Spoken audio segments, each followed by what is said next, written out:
berasa nggak antara gen apa tuh milenial ini kan milenial sama Gen Z sekarang tuh berasa banget nggak ininya bedanya? Beda berasa dari segi dari segi pemikiran, pola pikir, effort kerja juga berbeda. Beda yang signifikan apa tuh? Signifikan ceritaannya. Kalau dilihat ya, kalau bisa di kantor gitu ya, kalau Gen Z itu tipikalnya memang harus diemong gitu. Kita juga harus menyesuaikan sama mereka karena kan mereka juga kayaknya dengan informasi yang cukup terbuka, mereka sudah pegang gadget dari kecil, jadi mereka punya pemikiran mungkin gak stabil millennials ke bawah gitu. Jadi gampang terpacu stres, gampang ngomongin orang toksik, kan istilah toxic istilah mental health itu baru ada pada saat Gen Z ini. Dulu kan kita mungkin nggak kenal mental health apa sih, toksik apa sih. Nah, ketika bekerja dengan teman-teman Gen Z ini ya harus mengerti, mereka harus kayak nggak bisa kayak millennials banget, nggak bisa kayak bossy banget, jadi kayak teman, ayo. Tapi mereka akan mengerti kita nggak? Tadi Mila itu Gen Z, 2000 dia. Kelahiran 2000. Gila ya. Bedanya 20 tahun jauh banget ya? Ya 10 tahun berarti kan bedanya. Jadi memang menyesuaikan di kantor pun menyesuaikan gimana sih cara kerjanya mereka seperti apa. Jadi yang lebih banyak menyesuaikan adalah Gen Z-nya atau milenial? Jadi yang tuanya lah yang lebih banyak ini. Iya, lebih banyak. Harusnya yang tua karena Gen Z itu akan sulit menyamai pola kerja kita karena mereka terbiasa dengan harus bekerja tapi harus bermain juga. Nah, aku tuh biasanya combine. Ayo, abis boleh kerja tapi abis itu kita kemana? Ayo gitu. Ngapain? Nah, di kantor aku menyetarakan diri dengan teman-teman gitu karena kan memang timnya kecil kan, cuma 3-4 orang, jadi ya memang yuk mau apa, terus pola pikir seperti apa ya mereka curhat ayo gitu, mereka punya kegalauan apa ya dipahami gitu sih. Persentase lebih banyak kerjanya atau galaunya atau healingnya? Juga kebetulan bagusnya Camilla itu di awal dia kayak Gen Z pada umumnya, dan aku ngikutin biasanya dulu, lalu setelah dia setahun bekerja bareng dia udah bisa menyesuaikan diri, udah bisa dengan tekanan kerja, udah bisa dengan kehidupan ya liburnya ntar aja, dia bisa kayak gitu sih, udah bisa menyesuaikan. Jadi dia bisa beradaptasi dengan, dan memang terus tahun kayak yuk barengan kemana, aku tempelin terus apa yang perlu, dan memang ya kedua-duanya harus effort juga sih, kedua belah pihak. Cuma mungkin yang lebih tua sih yang harus lebih ngerti bahwa ini anak muda gitu, anak muda yang lagi masuk kerjaan gitu ya, baru masuk ke dunia kerja dan mengerti bagaimana cara treatmentnya mereka juga. Memang nggak fair juga ya? Atau fair? Atau karena kita berkepikiran? Tapi mereka pinter. mereka kreatif ketika memang bisa kita kasih kolam yang pas. Bagi aku tuh Gen Z itu sangat bagus gitu. Mereka kreativitasnya tinggi, mereka ngerti teknologi.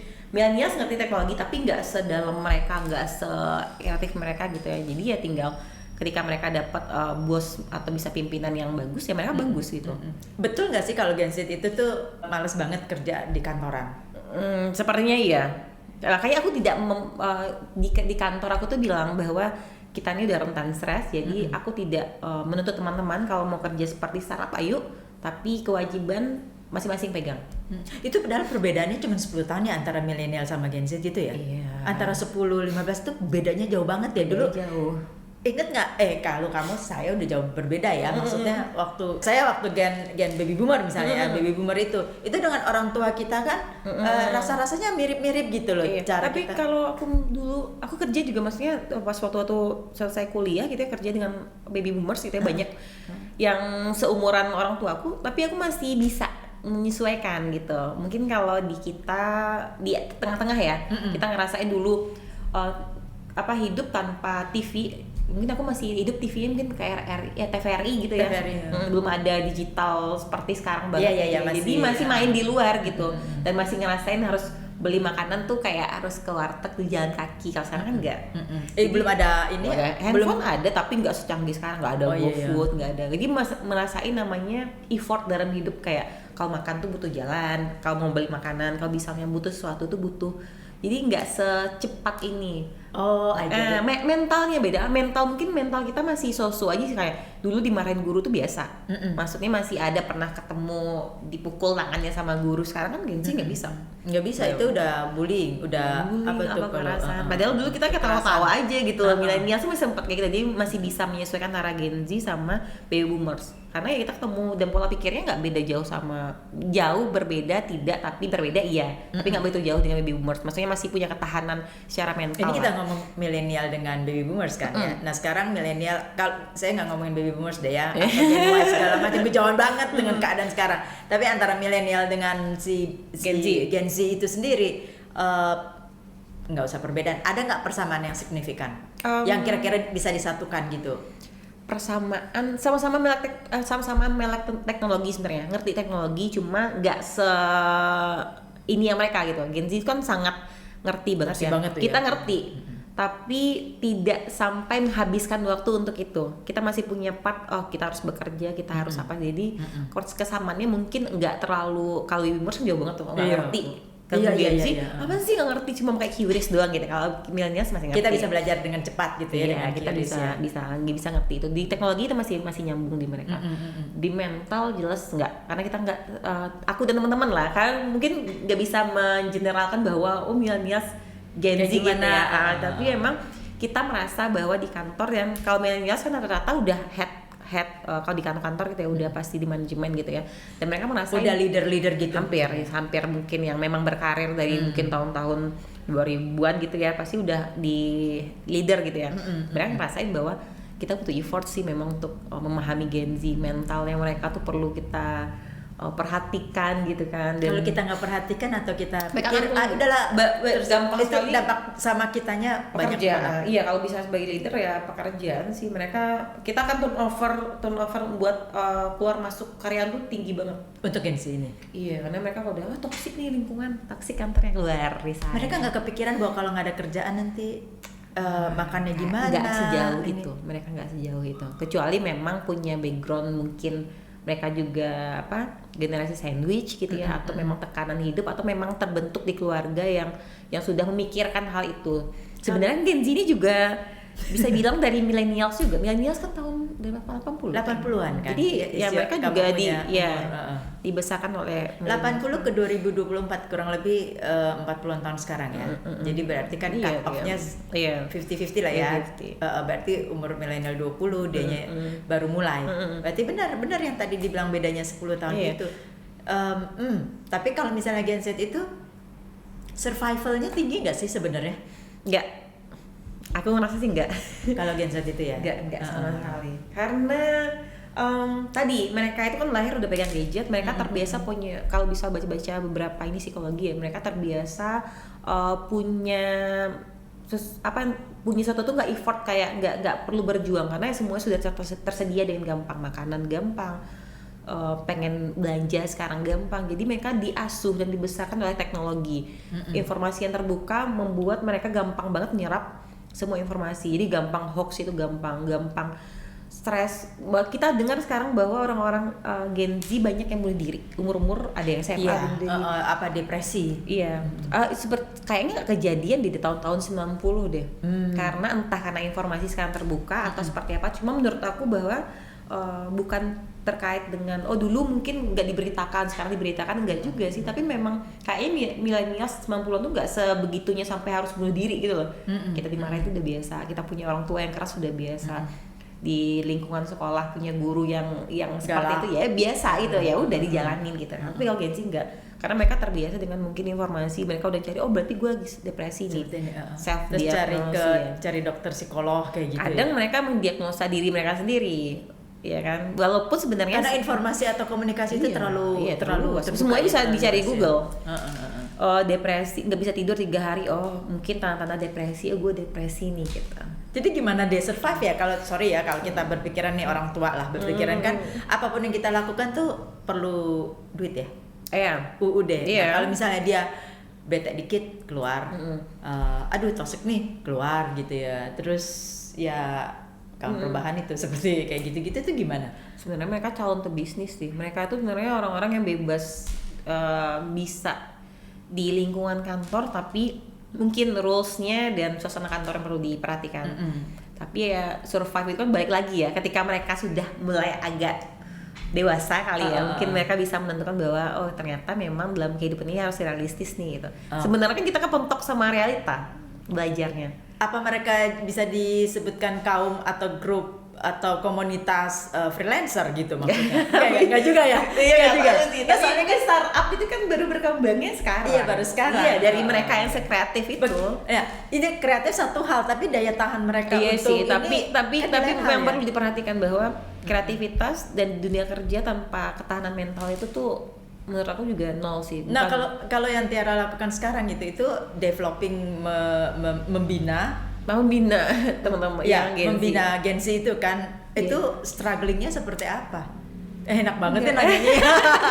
Sebenarnya bilang struggle enggak, karena mungkin aku tipikal orang yang menikmati apapun tantangan, walaupun tantangan manusia SDM-nya tantangan gitu ya. Dan aku merasa bahwa kita bisa bareng-bareng. Jadi dia tuh suka Gen Z dan kayaknya siapapun deh suka diajak bareng-bareng. Ayo kita bareng-bareng, ayo kita lakukan ini bersama karena ini untuk kita bersama. Kalau memang kesulitan aku bantu. Jadi aku turun. Karena mungkin masih timnya kecil, nggak tahu ya kalau misalnya tim yang besar gitu ya, atau misalnya perusahaan yang leadernya udah ke atas mungkin beda lagi treatmentnya. Tapi kalau di aku sendiri karena teman-teman ini kita grupnya masih kecil, jadi ya saling bantu aja dan kayak temen. Jadi dia bebas banget kayak misalnya ngomong Kalau dia nggak suka terus iya, dia juga nggak suka dan aku gitu. memberikan ruang to the point gitu. juga ya. Iya sangat to the point. Aku nggak suka kak gitu. Kamu tuh ganggu aku gitu. Dan aku tuh ketawa biasanya. Ini karena Tiaranya sebagai leader Iya. atau ini Enggak. akan berlaku umum ke semuanya. Karena sebagai leader sih sebenarnya. Maksudnya kan aku tipikal sebagai leadernya ya membuka ruang untuk teman-teman untuk bicara. Dan aku sangat keberatan kalau teman-teman punya gap. Walau Mbak Tiaranya kan manajer, aku nggak enak. Ada beberapa mungkin teman-teman yang baru masuk tuh sebulan 2 bulan, tapi biasanya aku menunjukkan bahwa gue juga bisa kocak loh gitu. Gue bisa konyol, ayo barengan gitu. Bisa adaptasi dengan mereka. Dengan mereka. Biasanya kan mereka kayak segan kalau lagi serius gitu kan, lagi kerjaan deadline terus serius. Lagi fokus di satu kerjaan. Ya kan biasanya kalau orang fokus mukanya kayak agak serius gitu kan. Ada beberapa kayak takut lah sama Mbak Tiara kayaknya serius banget gitu ya. Tapi kan kita bikin momen, ciptakan momen di luar itu bahwa coba apa kita ini barengan gitu, kita kerjanya sebagai tim. Ya perihal jadi jabatan manajer dan staff itu kan di luar ketika kita formalnya. Tapi kalau misalnya kita di kantor ya lagi nggak ada suatu hal yang perlu memperlihatkan itu ya udah nggak usah gitu. Kita ngobrol aja.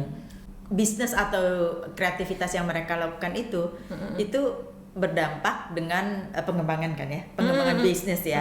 Nah, ide-ide itu keluar dari mereka atau kita as a leader yang kasih tahu apa kita bikin gini aja ya atau gimana. Jadi nge-trigger mereka untuk mengeluarkan kreativitas mereka atau mereka dengan otomatis secara inisiatif bisa mengeluarkan. Ada trigger biasa mereka juga. Jadi mereka harus di-trigger, harus kayak bensin sama solar ya, harus dipanasin dulu, harus dipancing dulu. Biasanya aku tuh kayak gimana nih ini seperti ini, maunya seperti apa. Biasa aku nggak langsung kayak ngasih tek gitu enggak. Jadi maunya seperti apa, bagusnya seperti apa. Walau ujung-ujungnya aku revisi, tapi yang biasanya aku ngangguk dulu. Oh iya, oke. Kak, aku mau seperti ini. Oke, maunya seperti apa? Gini, bikin dulu. Jadi aku bukan tipikal orang yang langsung enggak kayak gitu, bikin dulu.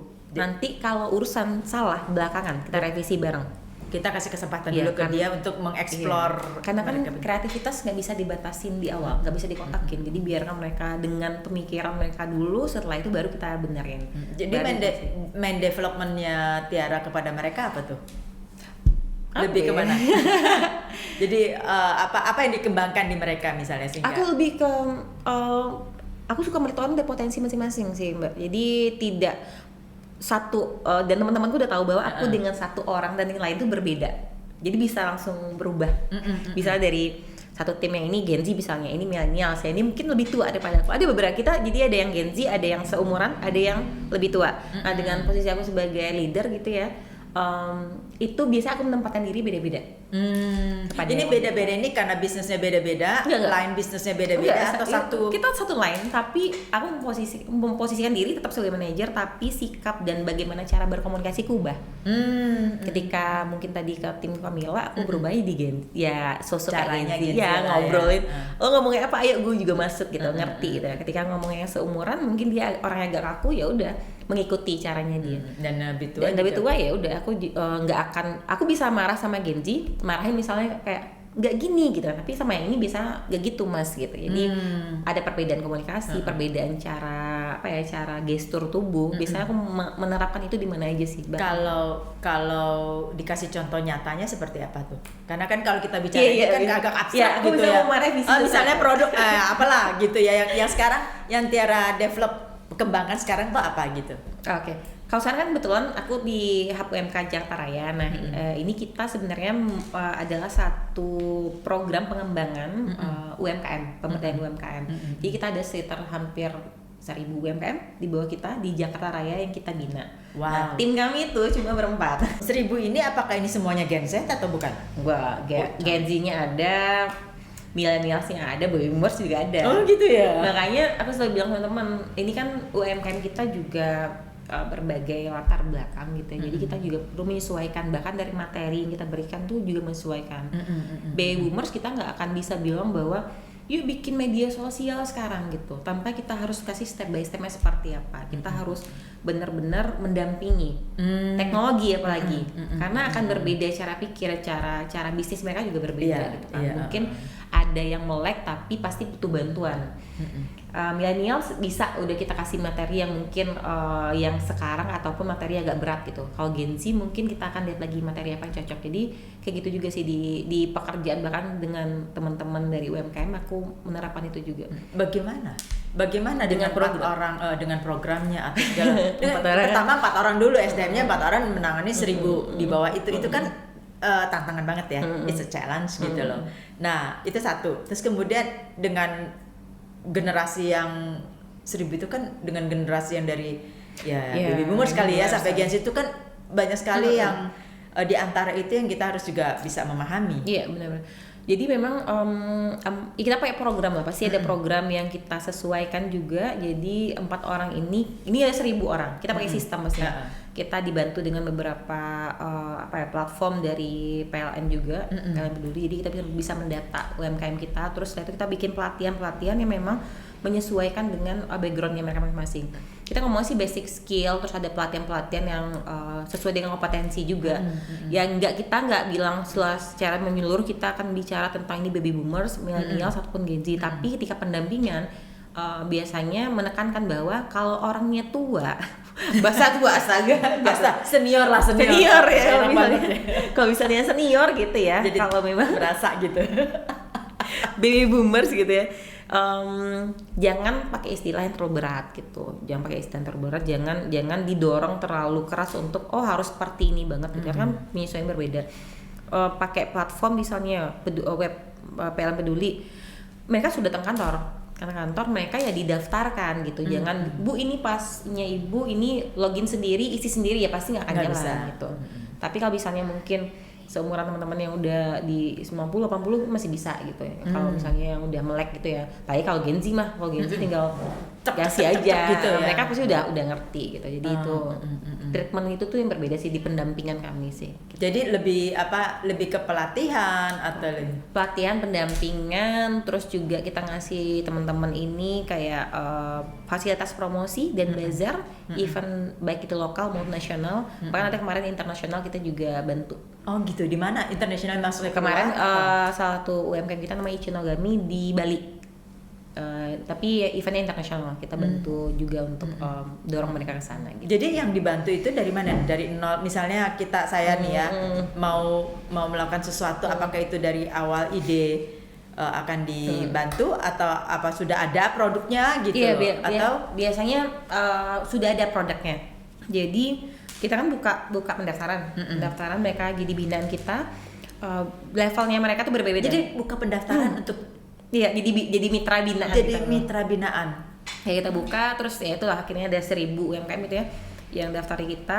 Nah dari sana baru kita klasifikasikan. Oh ini UMKM-nya basic nih, ini baru paling main di wali kota gitu, paling mainnya masih di RT RW. Kita kasih basic dulu, kita akan ngomongin media sosial, kita akan ngomongin tentang hal-hal basic lah, laporan keuangan dan yang lain. Oh ini ternyata udah menengah nih, mainnya udah kayak di Jabodetabek, sudah nasional bisa gitu ya. Masuknya kemana gitu. Nanti pelatihannya beda lagi. oh di sini ternyata udah expert, ada yang memang udah expert, dan pas masuk di Ikra tuh kita lihat nih mau apa yang dibina gitu, ya udah kita masukin di mitra unggulan namanya. Jadi mereka udah kita kasih fasilitasnya, bazar internasional, nasional, dan mereka juga ngajarin UMKM lainnya. Kita bagus ya. Ya, jadi kita mau ada ekosistem yang berjalan. UMKM sudah bagus, itu juga menjadi mentor untuk UMKM lain. Jadi nggak hanya kami aja. Jadi ada jaringan-jaringan iya, yang kita sih sedang menuju ke sana. Gitu. Udah mulai. Oh, sudah mulai. Kemarin ada UMKM kami yang ngasih pelatihan public speaking ke teman-teman UMKM lainnya. Terus ada kemarin UMKM dari binaan kami juga yang ngasih pelatihan bagaimana pembuatan workshop minuman gitu untuk UMKM lainnya. Itu offline atau online? Offline. Oh gitu ya. Kita lebih proper kayak offline semua pelatihan, karena kan kalau offline itu ada effort datang gitu. Kalau online ya kita menyerap materi online itu berapa persen sih? Susah gitu. ya. Susah. Kalau offline tuh berarti datang serius datang berarti dia fokus serius mau online berkembang. Lagi di rumah anak nangis gitu ya. Oh iya sih. Oh ada tangga ya. Kita nilai dari sana. Ada sih beberapa online, cuma tidak begitu jadi concern kita untuk pelatihan online. Berapa aja. Jadi berarti dari segi ini secara financial siapa yang support nih? PLN UI Jaya. Oh jadi ini bentuk CSR-nya mereka. Jadi bentuk CSR mereka punya program pemberdayaan UMKM dengan brandnya Hub UMK Jakarta Raya. Nah itu di bawah PLN UIDJ. UIDJ itu Unit Induk Distribusi Jakarta Raya. Di Gambir kan. Oh yang di Gambir. Oh iya tahu. Sebelah Kementerian Perdagangan. Bener. Oh gitu. Dan ini diberi kebebasan kepada Tiara dan teman-teman untuk bagaimana mengembangkan UMKM sejagat raya lagi. Jadi pasti program di awal ada pengajuan program di awal. Setelah itu kita berkolaborasi dengan PLN UIDJ-nya. Jadi program kita jalankan juga sesuai dengan persetujuan mereka juga pastinya di awal gitu. Tapi ya kita bebas berkreasi, kayak pelatihan apa ya kita yang. Berarti bikin modul nggak? Modul sih nggak, cuma kayak pelatihan apa saja selama setahun gitu ya. Lalu nanti untuk promosinya apa saja, pameran apa saja yang kita bisa ikutin, dan bahkan kita dibantu sama PLN pusat juga kan. PLN pusat sampai kasih beberapa kali misalnya kayak bazar nasional gitu yang bisa kita ikuti lewat kurasinya mereka juga. Kalau di PLN WDJ sendiri tuh setiap hari Jumat 2 UMKM diundang untuk berjualan di lobi. Oh bagus ya. Jadi sesupport itu. Dan bahkan itu kadang ada perintah dari GM-nya untuk yuk harus belanja ya. Oh ya itu bagus. Jadi itu kan membangunkan kita punya semangat ya. Maksudnya kita sebagai UMKM baru, terus kemudian dikasih terus nggak laku, produknya juga kita nggak tahu seperti apa. Mendingan ada yang beli dan ada yang bukan komplain ya, ada yang memberikan feedback ya. Oh, namanya TJSLD tiap hari Jumat biasanya. Jadi di kantor PLN, di gedung PLN ya. Di kantor PLN UIDJ ya, yang di Gambir. Di Gambir. Jadi terus kamu kalau kasih pelatihan gitu siapa yang jadi narsumnya? Bukan narsum, siapa yang jadi pelatihnya? Pelatihnya kita ngundang expert biasanya. Expert. Jadi ada yang kalau basic skill itu yang ngisi teman-teman fasilitator. Tadi ada Kamila dan teman-teman lain itu fasilitator namanya. Mereka yang ngisi, ada media sosial, ada promosi dan lain. Tapi kalau di luar itu kita ngundang expert. Kita datangkan yang benar-benar bisa memberikan insight langsung ke teman-teman UMKM gitu. Jadi kita juga nggak mau sembarangan ngasih pelatihan ke teman-teman UMKM. Dan biasanya karena Jakarta ini udah banyak banget pendampingan. Kita lihat rumah BUMN begitu banyaknya, UMK, terus ada beberapa instansi swasta yang juga melakukan pelatihan gitu ya. Kita biasanya mencoba mengkombinasi apa sih yang bisa dikasih sama yang di luar gitu. Mereka tuh udah biasa ngasih media sosial, kita cari yang model lain yang bisa melengkapi dari yang sudah didapatkan. Dan kasihan UMKM-nya, mereka dari satu pelatihan lain dapatnya sama terus sama semua. Jadi kita coba combine itu. Apa sih yang belum didapatkan di luar sana, kita kasih di sini gitu. Jadi selain pelatihan, pengembangannya selain pelatihan juga dikasih kesempatan untuk bazar, pameran, event gitu, dan support kegiatan PLN Disjaya juga. Misalnya ada hari listrik nasional, kita butuh UMKM gitu untuk mereka masukin. Iya, diminta dari kita. Tapi kalau misalnya PLN yang nggak ada apa-apa gitu, siapa yang akan mencarikan kita dari kesempatan ini? Hub itu juga tetap punya kewajiban untuk mencarikan kesempatan bagi teman-teman yang sudah di levelnya anggota unggulan namanya, untuk dapat kesempatan promosi dan pameran gitu. Ada nggak kesempatan untuk mereka berdiskusi satu sama lainnya? Ada forum itu nggak kayak biasa kita kan FGD lah ya. 10-20 orang UMKM yang antara yang berhasil menengah dan yang belum, misalnya itu ada nggak kelompok yang seperti ini itu? Sebenarnya kita baru masuk tahun kedua ini. Oh gitu. Kita tuh baru mulai itu tahun kedua aja udah 1.000 gitu ya. Targetnya berapa? 10.000 saja. 1.000 dulu. Kalau 1.000 dulu. Belum bisa lebih jauh karena kan masih ada 4 fasilitator kan. Cuma kalau pengen lebih luas ya pengen gitu. Ada buka lamaran nggak? boleh. Ini menjadi ini ya fasilitator. Jadi sekarang kita tahun kedua, tapi kita akan menuju ke sana. Makanya tadi ada UMKM yang sudah mulai ngajar ke UMKM lain. Pengennya sih UMKM yang berhasil ini jadi role model untuk teman-teman UMKM yang lainnya, karena kan fasilitator itu memfasilitasi ya, kami itu tahu tapi nggak se-expert mungkin yang sudah terjun ke lapangan pebisnis. Nah mungkin di tahun ketiga akan ada yang seperti itu. Jadi akan ada kelompok-kelompok yang mana si mentor dari UMKM sendiri, lalu ada teman-teman UMKM yang mungkin levelnya masih di bawah mereka yang dimentorin gitu. Jadi kita berharap ini tuh kayak terus-terusan. Ininya udah ini yang udah bagus, mungkin udah naik level mereka. Jadi kan ilmu itu kalau bisa diberikan terus akan muter gitu. Nah endingnya apa nih? Maksudnya kalau dia seperti tadi kan muter nih, terus akhirnya yang di bawah menjadi di atas, yang di atas ini nanti muter lagi untuk membina yang di bawah gitu kan. Nah yang kalau sudah di atas terus-terusan itu, nah sebenarnya kalau di ending kita ngomong exit strategi ya. Kalau di kami sebenarnya mereka sudah, kalau di Hub sendiri itu kalau mereka sudah berada di levelnya udah bagus manajemennya, udah besar bisnisnya internasional, sebenarnya itu cukup bagi Hub UMK. Nah kalau di kami kan selesai maksudnya udah atau gimana? Iya, mereka tetap jadi binaan kami, tapi apakah mereka harus mengikuti berbagai rangkaian yang begitu banyak di Hub? Nggak selalu gitu. Dan mereka juga ya udah kalau misalnya bisa mensupport mungkin dari souvenir PLN dan lain-lain. Cuma tidak ada kewajiban yang begitu mengikat di mereka aja gitu. Karena kan udah segitu, kalau mau gimana lagi ya, kebutuhannya adalah mereka melakukan pembinaan ke UMKM lain, dan bahkan kami mendorong kalau bisa yang UMKM yang udah levelnya seperti itu mereka pemberdayaan masyarakat. Jadi maunya kita ngomong lulusan ini belum terfikirkan sebenarnya, lulusan arahnya ke situ sebenarnya. Tapi memang dipertanyakan. Kita kan ikut beberapa awarding gitu ya, dan alhamdulillahnya sudah mendapatkan. Itu akses berdaya itu bukan? Enggak, itu beda lagi. Oh, salah. Awarding. Awarding kemarin di UMKM Bina UMKM Award, kita dapat gold sebagai pembina, dan tadi ada Demero salah satu mitra binaan kita yang mendapatkan kategori gold. Oh jadi Demero ini yang mitra binaan kita, mitra unggulan kita. Demero, terus ada beberapa namanya Ichigami dan beberapa yang lainnya juga. Tadi ada yang ada Tirang juga gitu. Jadi kita juga menang di beberapa awarding, dan memang itu pertanyaannya setelah ini kemana. Tapi kan kalau sudah mereka bisnisnya sudah bagus, kan kalau di Hub berarti itu cukup. Mereka sudah bagus, mereka bisa melakukan pemberdayaan juga ke teman-teman UMKM, dan kita mendorong mereka juga udah mulai ke masyarakat juga. Kan apakah membentuk hub kecilnya atau gimana? Itu kita serahkan ke masing-masing. Bagi kami kan selesai ketika mereka sudah bagus gitu. Kan masih banyak sekali UMKM di Jakarta ini, hampir mungkin 600.000 UMKM. Kalau data-data dari BPS 2003 sekitar 600.000 gitu ya. 600.000. Ini Jabodetabek atau hanya Jakarta aja nih? Jakarta.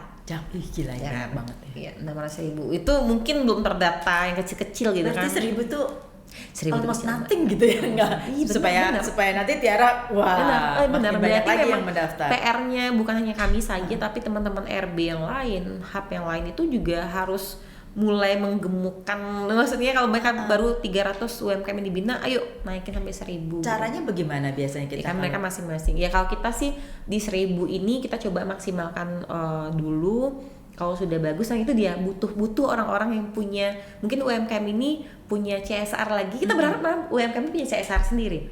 Mereka mungkin pemberdayaan lagi, lalu mereka menciptakan. Jadi UMKM-nya yang menyisihkan, iya benar, menyisihkan CSR supaya ini bisa membina. Iya, maksudnya UMKM-nya akhirnya punya CSR secara mandiri ya, pemberdayaan lah. Dia ngajarin orang. Tapi udah ada UMKM kami yang melakukan itu. Ichinogami melakukan dia juga ngajarin ke beberapa orang-orang gitu ya, untuk bisa dia crafting paper craft gitu. Jadi no issue ketika misalnya dia juga si orang yang diajarkan itu bikin juga gitu. Pas kita ngobrol kemarin dia nggak masalah kalau misalnya memang mereka mau bikin ya nggak masalah gitu. Jadi ada pelatihannya khusus untuk itu, dia membuka diri lah untuk memberi. Apa nggak takut nanti dia nggak laku terus yang itu? Nah itu dia, kita mau mendorong UMKM, mungkin UMKM masih punya kayak takut gitu. Tapi kita mendorong bahwa Bu nggak apa-apa, bahwa rezeki itu kan masing-masing kan. Dengan kita mengembangkan yang lain gitu, tahun itu membuka peluang pasar kita yang lainnya juga. Jadi sebenarnya itu konsep kita juga ngajarin, tapi di UMKM kita juga ngajarin pasar rezeki. Tapi di UMKM kita juga ngajarin Bu, jangan pernah takut dengan membuka peluang buat orang lain atau misalnya bersaing dengan, selagi kita punya keunggulan produk, akan ada banyak 1000 teh misalnya. Teh ini tuh banyak banget. Tapi apa yang membuat kita itu berbeda dari orang lain? Itu kan masing-masing mencarinya. Mungkin besok ada yang niru juga. Tapi apakah akan sama? Kan enggak. Jadi memang kita sendiri pertama harus percaya sama produknya sendiri gitu ya. Terus punya keunggulan. Why-nya kenapa orang harus beli produk kita ajarin sampai sana. Jadi mereka nggak takut untuk bersaing gitu. Dan tidak takut juga untuk membuka peluang bagi yang lainnya.